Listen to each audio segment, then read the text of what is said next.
Está começando mais um Guetonomia. Eu me chamo Denise Alves, sou produtora de conteúdo no Porquê. Eu sou Mauro, economista do Porquê. E eu sou o Rafael, analista de conteúdo do Porquê. Vambora?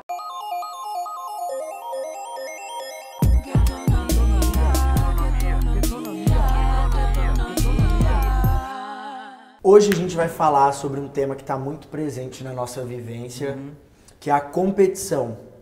Mas dentro de uma perspectiva econômica, Assim, como que a competição... É basicamente competição entre empresas aqui no caso que a gente vai falar, né? Então, se tem muita competição, elas não conseguem cobrar um preço muito alto, né?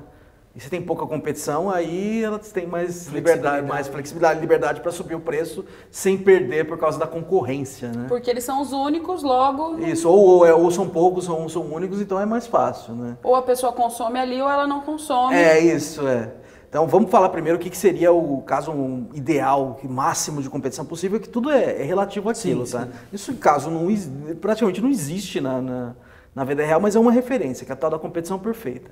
Competição perfeita é o seguinte, nessa situação as firmas elas vão cobrar preço muito próximo do custo delas. Porque se ela cobrar um pouquinho mais alto, a outra concorrente dela baixa o preço e rouba todos os fregueses. Então, elas não conseguem cobrar preço muito alto. Então, o preço está muito próximo do custo. Agora, quando você tem menos competição, supõe, sei lá, duas vendas, uma do lado da outra, e eles estão vendendo água. Sim. Mas é um pouquinho diferente a loja, o consumidor, ele fala assim, eu prefiro comprar aqui porque eu sou melhor atendido. Então, mesmo que o preço seja um pouquinho mais alto, eu não vou correr para outra empresa. Sim. Então, nesse caso, a competição ela não é perfeita, porque os produtos eles não são exatamente iguais. O empresário ele tem um pouquinho mais de flexibilidade para colocar o preço dele mais alto, acima do custo. que ele fidelizou o cliente dele. Ele tem uma margem ali. Agora, quanto menos competição tem, menos gente ele perde quando ele sobe o preço. Então ele vai conseguir botar o preço mais alto. Então, no limite, você tem um monopólio que só tem um cara. Né? Ele vira um monopolista ali na produção daquele produto e aí ele consegue colocar um preço alto. Então, se você tem, sei lá, 4 cabeleireiros numa rua e um cobra no corte 20, outro cobra 15 e os outros 2 vão cobrar 30. Isso. Então, eu, enquanto consumidora, vou querer pagar o menor preço. Isso se os produtos forem iguais, né? Exatamente. Que já não é, porque eles estão oferecendo o mesmo serviço que é o corte, porém tem a qualidade do serviço, como eles vão desenvolver aquilo, os produtos que eles vão usar para cortar, então eu vou ter que escolher a partir disso. Você prefere algum, aí mesmo que o preço seja mais baixo, você não vai correr para o outro, né? Então aí a competição ela não é perfeita, o cara tem uma liberdade para subir um pouquinho o preço. Mas não muita também, né? Tem uma liberdade absurda, porque se você começa a subir muito o preço, você corre para o outro mais barato, né? É isso, quanto o grau de competição depende de quanto que o consumidor consegue escapar.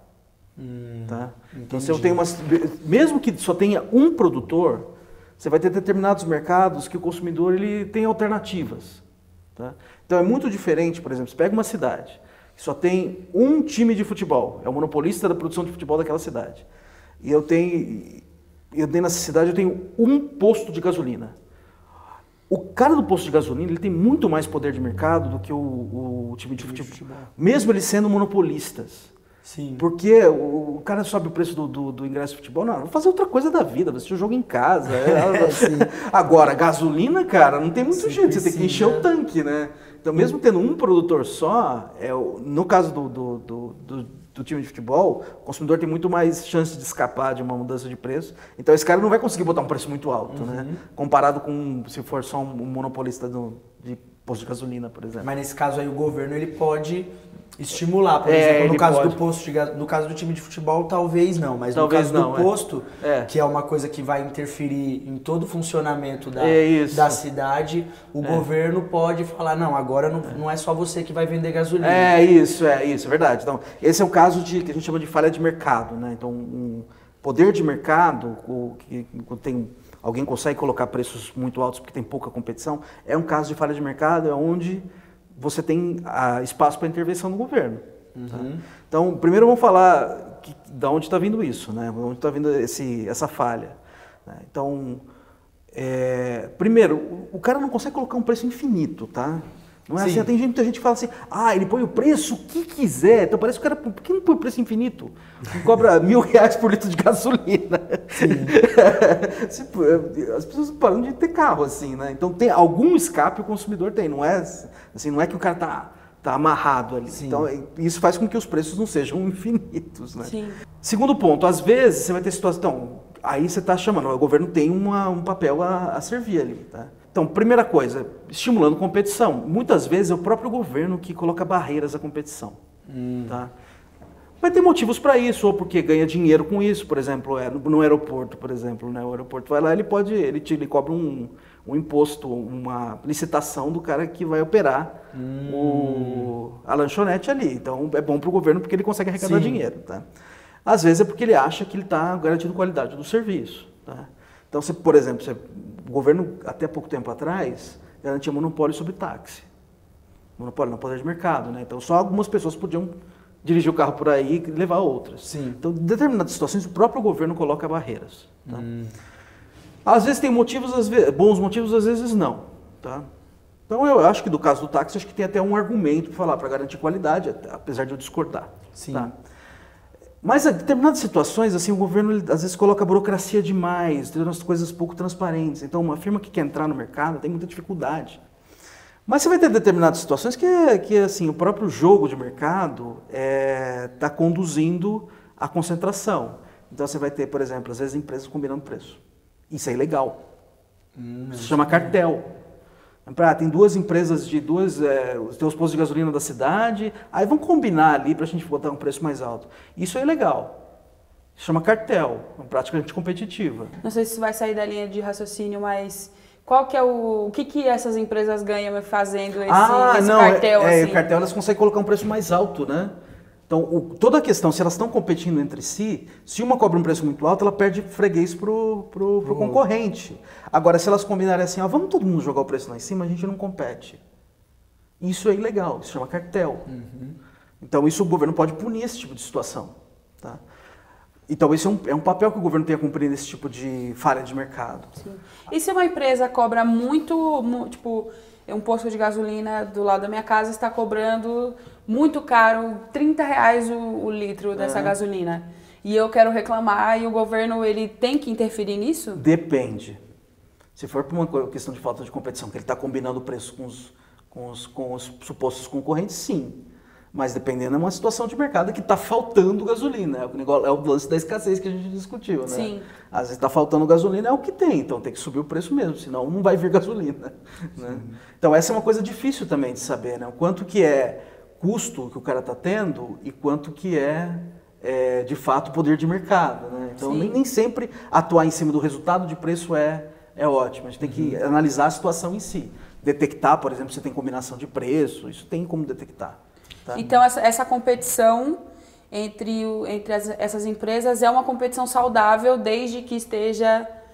desde que não tem esse tipo de conduta, né, anticompetitiva. Sim. Então, outro ponto também que o governo tem a jogar aí é na questão que a gente chama de antitrust, né, que às vezes você vai ter empresas de um setor que elas estão ou se fundindo ou uma comprando o concorrente. Você tem potencial ali para menos competição, para virar um monopólio. Virar um monopólio, cobrar um preço muito alto. Então o governo tem que estar olhando isso aí também, né? Sim. E dependendo do caso, até recomendar que não faça. Tá? É tudo no caso a caso, porque aí você vai ter potenciais ganhos disso também, né? Porque às vezes você aumenta a escala, ele consegue diminuir custo. Isso pode ser bom para o consumidor, mas tem que ficar de olho para que isso não gere um problema de um custo muito grande para o consumidor. Né? E como que o governo atua? Tipo, beleza, ele identificou que a minha empresa, eu comprei a empresa do meu concorrente. Isso. Então, eu tenho monopólio ali, o poder de mercado ali daquela região. Isso. E isso não é certo e não é bom. Então, e aí o governo vai fazer o quê? Qual que é a ação então dele? O que ele pode fazer é o seguinte, ele vai analisar isso antes, ele pode recomendar que você não compre, que a junção não seja aprovada. Mas então, o governo tem que aprovar. Tá? E o que ele pode fazer também é forçar que a grande empresa, ela se desfaça de algumas marcas. Isso aconteceu, por exemplo, no caso da Ambev.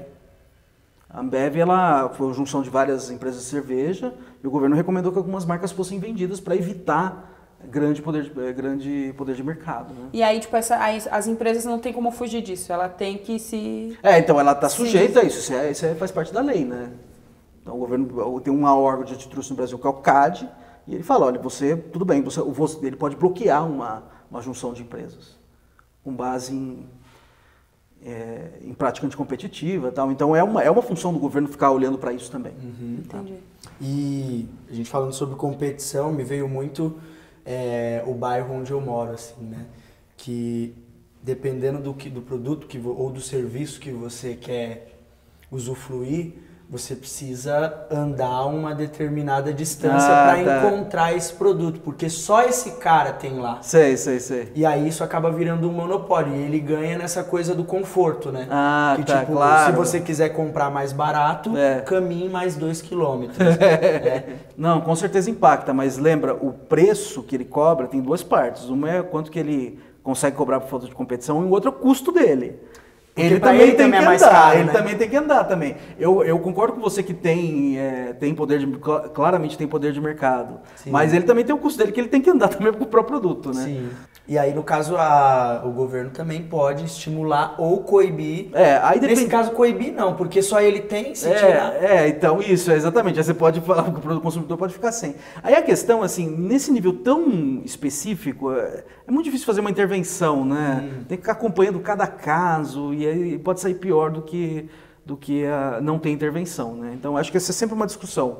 Quanto que a falha de mercado pode ser compensada por uma ação de governo que, às vezes, não tem nem informação sobre o resultado. Sempre o governo, é legal ele entrar aumentando competição, mas tem alguns mercados que é muito difícil, porque eles naturalmente vão ter poucas empresas. Por exemplo?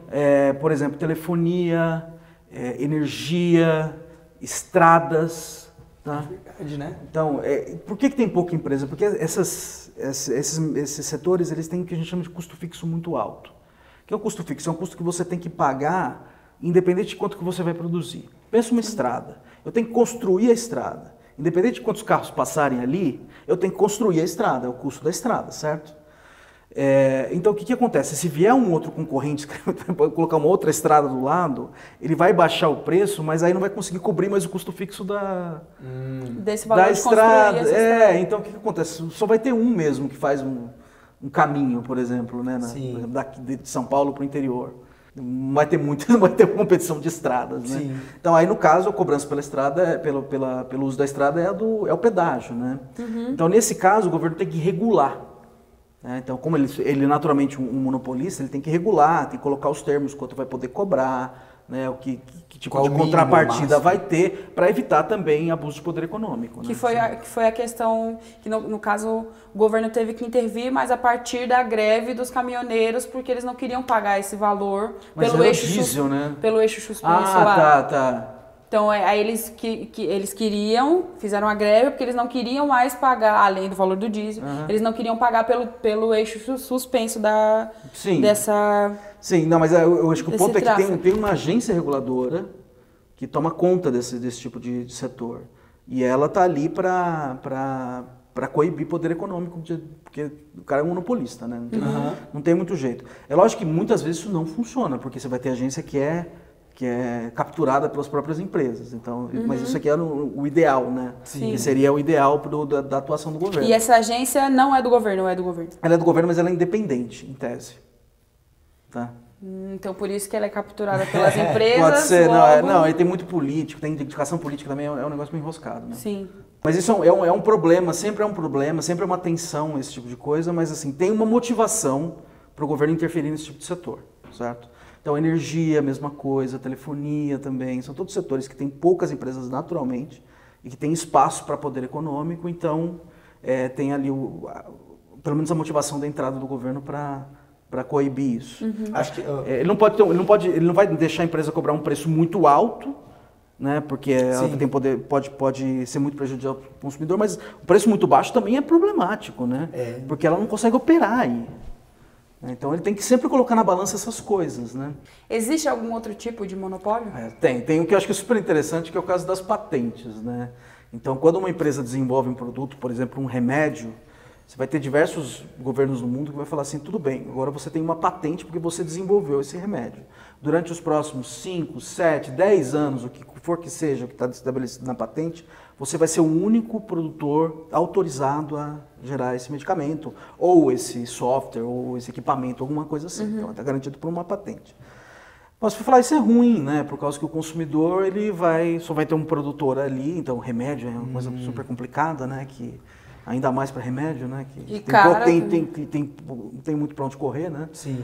E fala assim, mas isso vai ser ruim para o consumidor. É verdade, ruim para o consumidor porque a empresa vai colocar o preço mais alto. Mas, por outro lado, dá incentivo também para as empresas a inovarem. Porque elas estão olhando justamente para esse lucro mais alto quando elas estão tentando fazer uma inovação. Ou para o mesmo problema, né? E aí alguém já, de repente, patenteou alguma solução para esse problema e eu também acho que eu posso achar uma solução para esse problema. Claro, mas a motivação é ganhar dinheiro. Sim. Então, a motivação é tentar resolver esse tipo de problema. A partir da inovação. Isso. Né? Então, é o que a gente chama de economia de trade-off, né? Que se você faz uma patente muito longa, para o consumidor é horrível, né? Por causa que ele vai ficar pagando preço alto muito longo, muito tempo, né? Só que é bom para a inovação. Só que se você faz muito curto é o contrário. Então todo o negócio também está em calibrar essa patente para que ela não esteja tanto prejuízo para o consumidor, ao mesmo tempo que gere incentiva a inovação. Sim. Competição, monopólio, tudo isso para você é uma novidade. E se você entendeu ou não entendeu, deixa o seu salve aqui embaixo. Vamos trocar ideia, aproveita, se inscreve no canal, ativa o sininho e a gente se vê no próximo Guetonomia. Tamo junto. Abraço. Tchau. Competição pode ou não motivar a inovação, dando menos ou mais condição de escolher levando em conta a qualidade, e o governo pode incentivar ou brecar a diversidade.